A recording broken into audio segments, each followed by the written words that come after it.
What is going on, beautiful folks? Welcome to another episode of Story Times with Lee Hammock, your favorite self-aware diagnosed narcissist.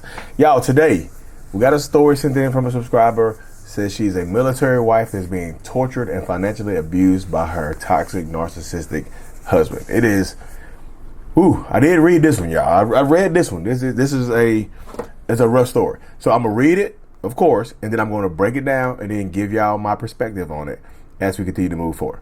Okay, here we go. I'm having difficulty coming to terms of the end of my marriage. I've been friends with this man since high school. We never dated, but remained good friends. We got married during the pandemic, basically because I wanted freedom from my family. That's important later on, remember that.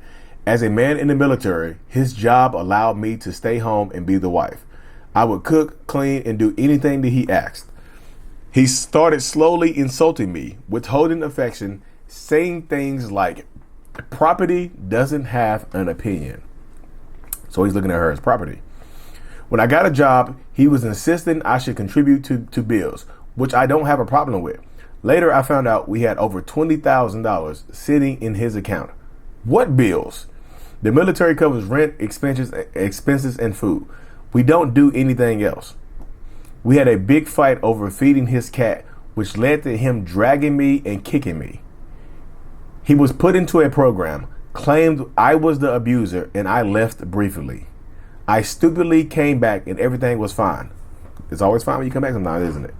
We moved, got to go to Peru, where he got upset that I didn't want to eat their version of American fried food. So he left me in the market and went back to the hotel. I'm still very angry about that. Now we're back in the States and he's claiming constantly we have no money, which is weird. I look at the account, I look at the bank, and I see over 20 grand, and he gets paid extra to house and feed me per the military. Finally, after months of searching, I have a job. I should start soon.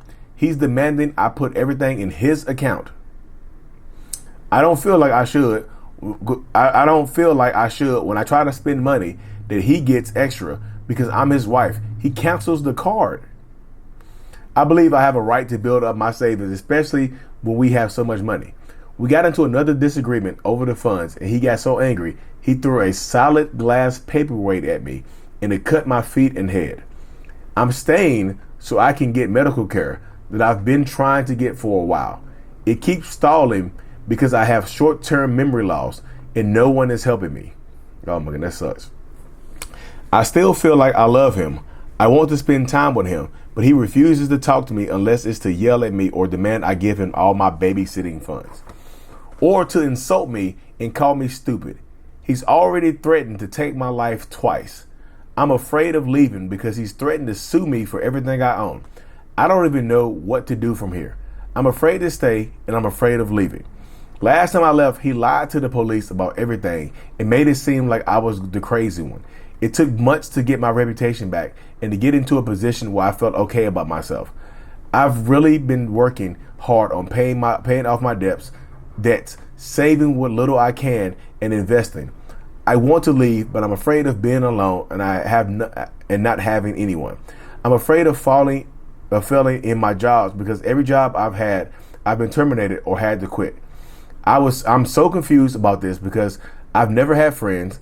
I've had alcoholics as parents, and I've been dealing with my own short-term memory loss. And I have a tendency of something terrible happens, I immediately forget. Is this relationship normal? Will I ever be happy alone? Will I be financially sufficient? I have my degree, but I can't find a decent job in business that I like. I hold college records in the athletic department. I feel like such a failure on a constant basis. He keeps the car under lock and key, so I basically can't go anywhere because he's more important.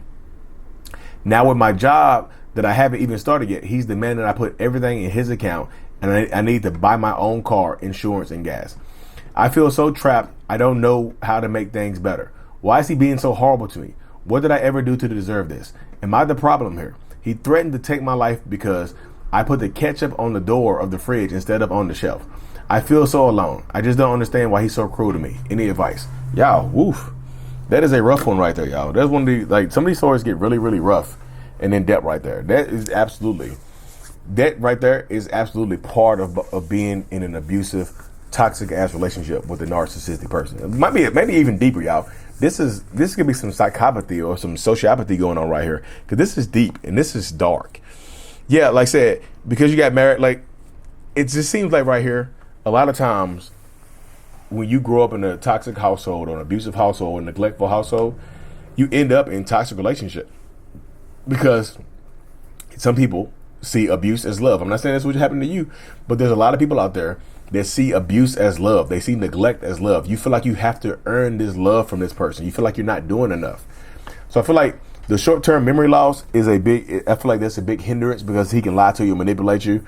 But you have to get to that point right now where you don't believe anything he says. Just assume, and this could be, y'all, just bear with me right here. This is not medical advice. I feel like just assume that everything he's saying to you, if you don't remember it, that it's a lie. Because it seems like he's a pathological liar. And he's trying to be controlling and manipulative. He doesn't want you to leave. He knows that you should leave. But he's making your life more difficult, so it's harder for you to leave. Put all the money in my account. Put all the money that you work for in my account so I can control it. That's absolutely financial abuse and financial control. He's keeping he's keeping the car under lock and key. He absolutely knows that he's being manipulative. He absolutely knows that he's been abusive. He absolutely knows that he's being toxic as hell. And he doesn't want you to know it. This is why I'm saying, like, you remember all of this stuff, write it down. You need to start documenting things. You need to start recording situations. I'm not telling you to get a body cam, but sometimes when these outbursts happen and these insults start happening, put your phone on silent because you don't want to hear that thing. You know that the sound the phone makes when you start recording, that ding. You don't want to hear. Don't want him to hear that, right? You don't want him to hear that sound because then he'll just start acting okay. He'll start acting like everything's okay. So in this space right here, what you have going on right here, right now, you have to protect yourself. You have to protect your peace at all costs. You have to protect your heart. You have to protect your soul because those things are all important, right? Record these situations, not for the police, but for yourself, so you remember this type of stuff later on. It's kind of like you ever seen the movie 50 First Dates with Adam Sandler. Right? Like, that movie has got some darkness in it, but how he had to record that tape to remind her every time she woke up that who he was and whatnot. You see what I'm saying? He had to remind her every time about who he was, which, you know, when you grow up, you realize that he was being manipulative. But, like, you have to start recording situations and things like that. And I would say seek a therapist as well. Like, the situation with your money, if you can, don't put your money in his account because they'll make it harder for you to leave. Or just, you might have to lie to him if he's asking and just deposit a little bit, but keep enough for yourself so you can make an exit plan. You don't want to tell him you're making an exit plan because he will make it very, very difficult. He wants to control you. You got 20,000 sitting in the bank. He wants you to have zero, so he wants to take your money and spend it as well.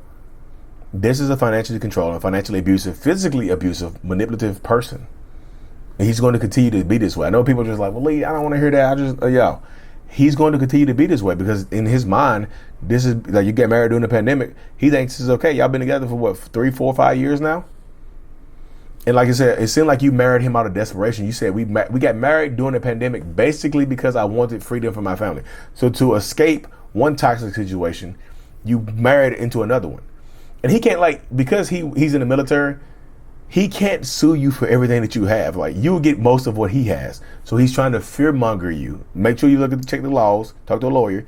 He's trying to fearmonger you into staying with him. Because I think if you divorce him, depending on how long he's been in the military, you might get a part of his pension. You might get a part of his salary. You know, even if y'all don't have kids, you might get a little bit of money to settle you over till you find a job or whatnot. Because it takes time. You have to take time to rebuild yourself. The longer you stay in this toxic relationship, because you won't ever be happy. I'm being real. You ask, will I ever be happy? No, you don't. You will never be happy. You don't deserve this. You didn't do anything to deserve this other than marry the wrong person. You see what I'm saying? You can't control your parents. You can't control how you were raised. This type of stuff happens. Like, you were a victim of abuse in your childhood, and now you're a victim of abuse in adulthood. And this person is being evil to you, trying to keep you right where you are because it benefits him. Everything he says is to benefit him. I don't care if he said this is for both of us. This will make our lives better. Everything that he's saying, everything that he's doing is to absolutely 100% unequivocally benefit himself. So in these situations, you absolutely have to protect yourself. You really do. At the end of the day, you have to protect yourself. It's okay to choose you. It's okay to choose happiness. It's okay to choose peace. It's okay to choose joy. You can choose all of this stuff and be happy and be able to move forward and thrive and survive and have a better life. I promise you that ability exists. Because like I said, when you do decide to leave, you don't have to tell him you're leaving. Then I say start recording this stuff and he's threatening to take your life. Start recording this type of stuff because you might need it later on in order to help you out if he tries to play the victim. Because I feel like that's part of his repertoire is him trying to play the victim in these situations, trying to make it seem like you're the actual antagonist, like you're the actual bad person here. This is what he's doing right now to you. So protect your peace, protect yourself. Thank you for sending this in. You didn't deserve this. Be safe. You're going to find a better job. You have to settle down. Like, he is a stressor. He's providing extra stress for your life that you don't need. Okay? Thank y'all for tuning in. Make sure you sub to the channel. And as always, y'all, Mental Illness, Lee Hammock is out. Peace. Thank you so much for making it to the end of my video. I truly appreciate every single one of y'all. If you haven't already, hit that subscribe button, y'all. It don't cost you nothing. It don't cost a thing. If you want to send in your story to be broken down or send in some text messages, you can do that at info@mentalhealness.net, or you can send me a short voicemail, brief voicemail to 855-432-5637. I love interacting with y'all. I love breaking these stories down. Thank y'all so much. I will see y'all in the next reaction video. Peace.